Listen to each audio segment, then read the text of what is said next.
Olá, seja bem-vindo a mais uma aula aqui do nosso curso e agora a gente vai falar de qualidade dos óleos essenciais. Bom, quando você compra um carro ou mesmo um remédio, você não sabe e nem quer saber, na maioria das vezes, né, como esse carro foi produzido, se você não precisa entender daqueles processos de produção, da tecnologia usada na fábrica, você só precisa confiar na empresa ou na pessoa que te recomendou aquele produto e comprar e usar.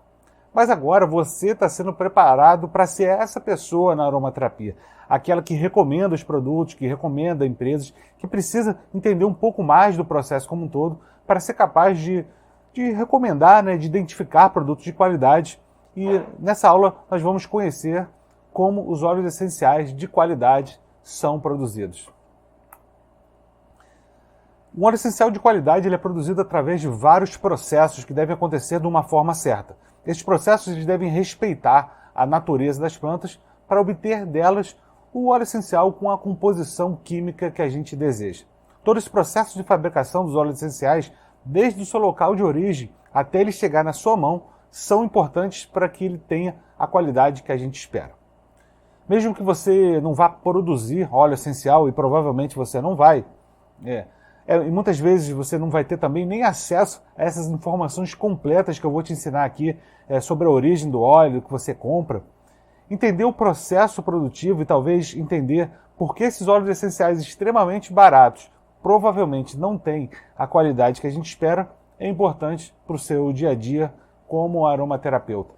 Quando a gente falar o que é um óleo essencial de qualidade, é um óleo essencial puro, né? E os que não são puros, para mim, eu nem considero óleo essencial, né? Se não é puro, né? Não é nem óleo essencial, é outra coisa. E não só sendo puro, ele tem que ter os componentes químicos que a gente espera que ele tenha. Por quê? Como a gente já comentou aqui rapidamente no curso, se eu tenho, por exemplo, um pinheiro silvestre, e ele é plantado aqui na Escócia, e esse mesmo pinheiro silvestre plantado aqui no Brasil, eles vão produzir óleos essenciais diferentes, mesmo que seja a mesma planta, da mesma espécie. E qual é o problema disso? O problema é que quando a gente estuda o efeito do pinheiro silvestre, daquele óleo essencial, a gente estuda com esse óleo essencial produzido aqui, não na Escócia necessariamente, mas em regiões que tenham as características nativas daquela planta e que vão ter as plantas que vão produzir o óleo essencial que a gente vai usar nesses estudos. Então, quando você produzir um óleo aqui com esse pinheiro, esse óleo não vale para aqueles estudos que foram feitos. A composição da química deles pode ser muito diferente e aí tudo aquilo que a gente aprendeu com um pinheiro colhido aqui na Escócia não vai valer para o pinheiro colhido aqui no Brasil. E na maioria das vezes isso não acontece, né? Quando a gente vai, as pessoas já sabem disso, né? Então, quando a gente vai produzir óleo essencial de certos tipos, né, de certas plantas, eles já são feitos no local onde ele é nativo. Então é por isso que cada óleo essencial vem de um lugar do mundo, né? Existem alguns casos, por exemplo, o alecrim, por exemplo, é um deles que é produzido em muitos lugares diferentes e você pode produzir, por exemplo, um alecrim aqui no Brasil e ele vai ser, de repente, diferente do alecrim produzido do Marrocos ou na Índia. E qual é o problema disso? Assim, além daquelas pesquisas que a gente já conhece, mas pode ser que você pegue esse óleo aqui do Brasil e faça pesquisas sobre ele e tenha suas informações sobre aquele óleo e tenha uma composição química diferente, mas que ele vai ter alguma aplicação. Ele não é ruim só porque ele veio daqui, ele só é diferente. E aí a gente tem que tomar uma certa atenção porque a gente não pode se basear naquele óleo que veio do lugar nativo dele, todas as propriedades dele para esse aqui, já que ele tem uma composição um pouco diferente. O que é importante, né, na qualidade? A origem, que a gente falou bastante aqui, o plantio, a colheita, a extração e o armazenamento.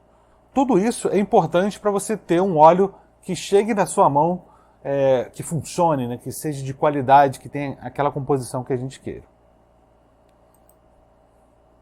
Então, a origem. Vamos começar falando aqui um pouquinho da origem, né? A gente já falou bastante, né, de ser nativa da região de onde ela está. Vou dar um exemplo sobre a lavanda. Existe um estudo que mostrou que uma espécie de lavanda ela teria óleos melhores, ou quando eu digo melhores, a cidade de ter aquela composição química rica que a gente espera dela, quando a plantação ficava sob neve durante uma certa época do ano. Então a gente pode pressupor que se você plantar isso no nordeste do Brasil, você não vai ter aquela composição química, simplesmente porque é um local onde tem calor boa parte do ano e não passa por aquela temperatura que a lavanda nativa está acostumada. Então, provavelmente a lavanda, se você plantar lá, ou aqui no Rio de Janeiro, ou em outros lugares, você vai acabar tendo um óleo essencial um pouco diferente. Isso não quer dizer que só tem um lugar do mundo que vai produzir um óleo de qualidade, né? Normalmente cada óleo tem um ou dois, alguns lugares que conseguem produzir óleos com aquela composição e com bastante qualidade. É claro também que, eu vou dar só um parênteses aqui, que essa composição química não é uma coisa super precisa. Aquilo é uma plantação, é vivo, né? A safra difere uma da outra, então sempre existe uma variação na composição química de um dia para o outro, de uma safra para outra, mas a gente está tudo sempre dentro de um range, dentro de um espaço ali que a gente considera ideal para cada planta. Então, assim, existe, por exemplo, lavanda boa na Rússia, existe lavanda boa na França, existe lavanda boa na Bulgária, por exemplo, que é sensacional. A lavanda da Bulgária também é muito boa e tem um aroma até que dizem até que é melhor do que o da lavanda que vem da França. Mas no final das contas elas são muito parecidas e todas elas funcionam dentro daquilo que a gente espera que ela tenha. A próxima coisa que eu vou falar é o plantio e o cultivo, né? A forma de cultivo que você faz também pode fazer uma diferença na hora de se ter um óleo melhor ou pior em termos de qualidade, né? Por exemplo, o solo, a temperatura, as estações do ano, nutrientes, as plantações vizinhas, o vento, chuva, neve. As plantações vizinhas de baixa qualidade podem levar sementes, podem levar predadores, podem levar outras coisas para a sua plantação. E por isso que os melhores produtores, inclusive, costumam doar sementes de qualidade para os vizinhos, para que todo mundo faça coisa de qualidade e todo mundo mantenha um nível maior no seu produto final, né? Então, o cultivo ele pode ser convencional, pode ser orgânico ou pode ser selvagem. Eu vou falar um pouquinho de cada um aqui para a gente entender o que é cada coisa e o que realmente faz diferença. O cultivo convencional é a forma como é feito em larga escala e na grande maioria dos casos. Se forem observados os cuidados necessários, estiver no solo certo, no clima certo, tudo certo, essa forma de cultivo ela pode sim gerar óleos essenciais de altíssima qualidade, e como é a maioria dos óleos que a gente usa no nosso dia a dia. Principalmente porque a maioria deles são produzidos em larga escala e essa forma de cultivo é a única viável para você fazer grandes produções. Em alguns locais, o uso excessivo de agrotóxico, ou mesmo que esse agrotóxico não apareça, né, no produto final, lá quando a gente for estudar a qualidade do óleo quimicamente, pode fazer com que a planta produza óleos diferentes e não tenha uma qualidade tão boa. Mas perceba que para produzir óleo essencial em grande quantidade, assim, em grandes plantações, essa é a única opção. As outras acabam sendo muito difíceis de você garantir de conseguir produzir em larga escala. E o segundo tipo que eu vou falar aqui é o cultivo orgânico, é aquele que não utiliza nenhum tipo de agrotóxico e onde são só utilizados fertilizantes naturais, né, como adubo de compostagem, coisas desse tipo. Eles são preferidos porque tem uma chance menor de ter qualquer tipo de contaminação e de ter um óleo 100% puro, sem qualquer resquício, né, desses agrotóxicos utilizados em grandes plantações. Alguns locais fazem cultivos orgânicos certificados por alguma entidade, outros fazem orgânicos sem certificação, mas usando essas técnicas parecidas. As técnicas de cultivo orgânico também podem variar muito de um país para o outro, de um local para o outro, dependendo do que está disponível ali em termos de fertilizantes naturais, por exemplo, e do que eles usam para proteger a plantação e cultivar. Tudo isso também influencia, mesmo sendo natural, no óleo que vai ser produzido, né? Assim como o cultivo convencional não quer dizer que o óleo é de baixa qualidade, o simples fato de ser orgânico também não garante que ele seja de alta qualidade, né? O simples fato de você falar orgânico não é um atestado de qualidade, assim, esse óleo é ótimo porque ele é orgânico. Talvez exista uma chance maior dele ser bom, né, pelo simples fato de, se ele realmente for orgânico, não ter aquela chance de ter algum agrotóxico influenciando, mas só ser orgânico não é suficiente, né? Ele tem que passar por todo esse processo que a gente vai aprender aqui, ó, da origem, do cultivo e das outras coisas que a gente vai falar, para ele no final ser um óleo bom. Quase sempre, né, a maioria das vezes, é muito difícil a gente garantir esse cultivo 100% orgânico, né? Principalmente se você aumentar um pouquinho a sua produção, né? E quando a gente fala de óleo essencial, você vai ver que você, em boa parte, precisa de uma quantidade muito grande de planta, né, para fazer um pouquinho de óleo, né? Então, para você tornar esse negócio viável, você precisa de plantações grandes. Então, é muito difícil você garantir um cultivo 100% orgânico, né, nessas plantações que são um pouco maiores.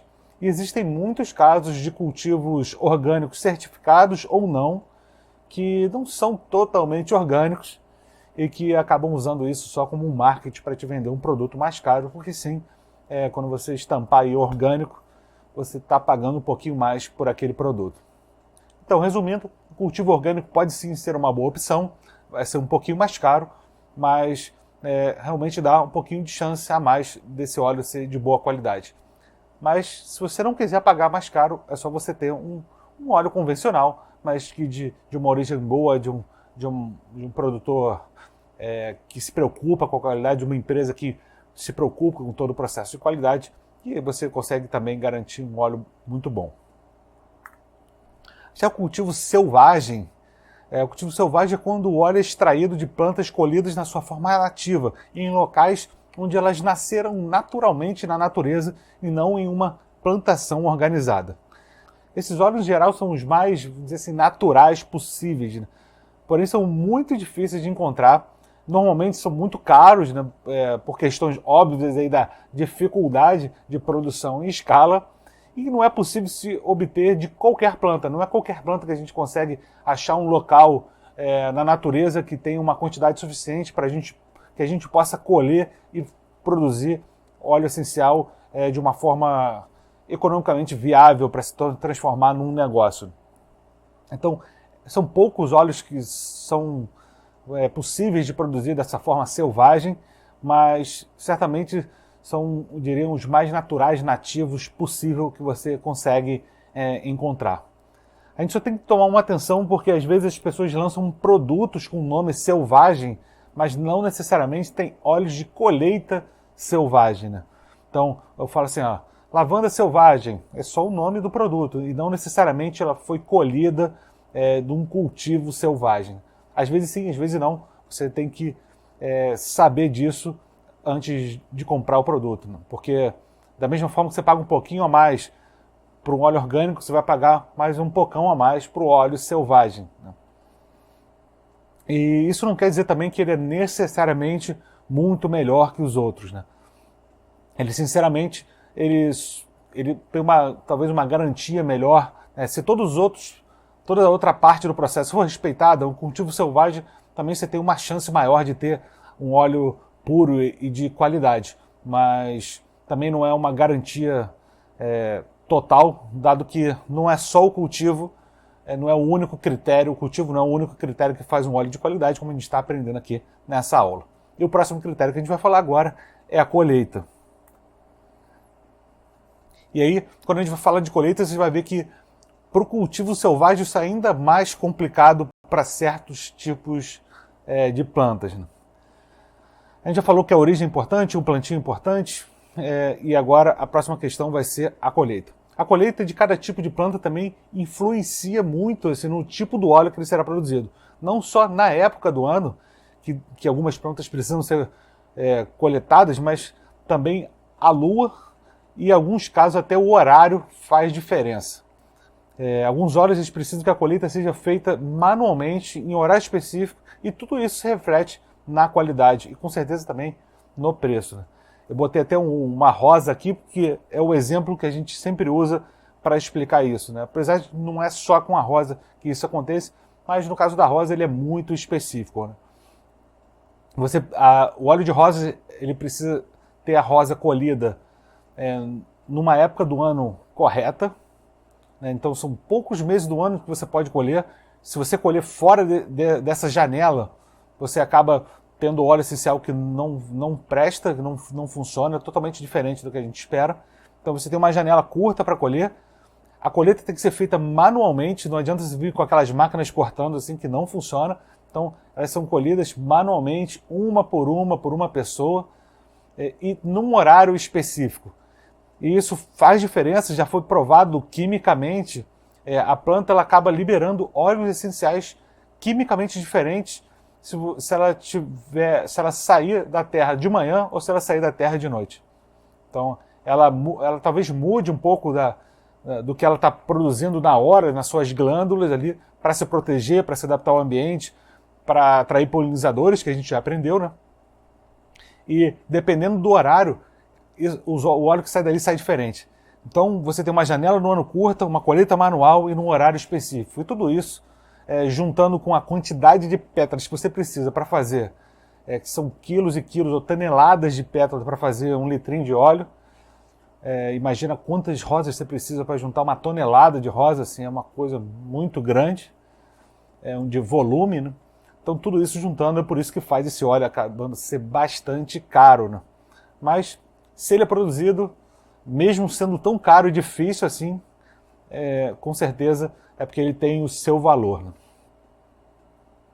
E além da colheita, a gente vai pular agora para a extração. A forma de extração também faz toda a diferença na hora de produzir o óleo. A gente vai passar aí a entender todo esse processo de extração numa aula mais à frente. Daqui eu vou falar um pouquinho do que difere na qualidade do óleo que a gente vai produzindo. Por exemplo, o material do destilador, o tipo de destilador, a pressão utilizada, o tempo que a destilação foi feita, né? Você pode fazer uma destilação mais rápida, com mais pressão, ou mais lenta, com menos pressão, né? Tudo isso influencia no óleo que vai sair no final. E isso é uma escolha de negócio, vamos dizer assim. Se você fizer uma destilação mais lenta, você acaba tendo uma capacidade de produção menor, mas pode ser que tenha um óleo de melhor qualidade.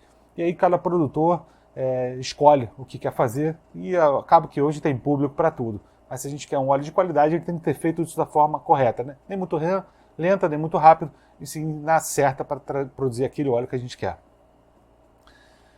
Outro fator que influencia a destilação é a qualidade da água utilizada, né? Isso é bem interessante. Na Turquia, alguns produtores de óleos de rosa, e aí, mais uma vez, por que o de rosas é muito caro? Eles, para ter uma água muito pura para usar na destilação com água, eles cavam poços artesianos de mais de 1.000 metros de profundidade para poder pegar a água mais pura que existe para usar dentro do processo de destilação e produzir um óleo limpíssimo e de excelente qualidade. Tudo isso dificulta muito o processo, né? E aí quando a gente pega aquele olhinho ali, pô, custa R$500 um frasquinho. Mas quando você sabe de tudo isso, você fala assim, realmente é difícil, né? Você vê que para fazer aquele frasquinho ali de 10 ml de rosas, hoje em dia nem vende em 10, né? Normalmente você vende em 5, até em 2 ml, porque o óleo é tão caro que acaba se vendendo em frascos menores.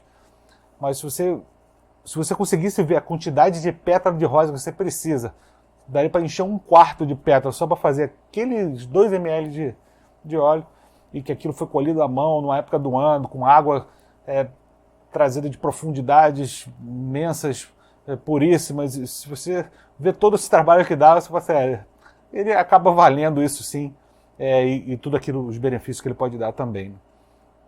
A gente acaba entendendo por que custa caro, né? E sabendo de tudo isso, a gente acaba também dando um pouquinho mais de valor naquela garrafinha aí que está em cima da nossa mesa. E o próximo que eu vou falar aqui é o armazenamento, né? O armazenamento do óleo essencial é tão importante quanto a produção, né? Armazenar ele errado seria como morrer na praia, né? Depois de passar todo esse processo que a gente falou aí, origem, plantio, extração, colheita, tudo isso. Depois você armazena errado e estraga um óleo, seria um desperdício imenso. O óleo essencial, ele em frasco de plástico, não é um bom indicativo definitivamente. Em geral, eles têm que ser armazenados em frascos de vidro, na cor âmbar ou azul cobalto, como esses que estão aqui na sua tela, porque esses frascos eles têm uma proteção contra raios ultravioletas que podem danificar o conteúdo do óleo, né? O armazenamento é sempre longe de luz e sempre longe de variações grandes de temperatura e, se possível, de muita umidade também. E uma coisa que oxida os óleos é o oxigênio. Então, um frasco que está cheio de óleo essencial, ele tem pouco espaço para o oxigênio ali dentro e a chance dele oxidar é muito menor do que se você, quando tiver aquele óleo que você já usou bastante, falta só um pouquinho lá no final, ele tem muito oxigênio dentro do frasco e pouco óleo, e aí assim é mais fácil dele estragar. E uma dica que você pode fazer aí, depois a gente vai ter uma aula só sobre armazenamento, mas uma dica que você já pode fazer, principalmente quando esses óleos estão no finalzinho, é de repente guardar ele na geladeira. Não precisa ser um congelador, nada disso não. Um ambiente refrigerado, controlado, você pode botar numa caixinha de madeira e colocar dentro da geladeira, também para não dar cheiro de óleo essencial na sua geladeira.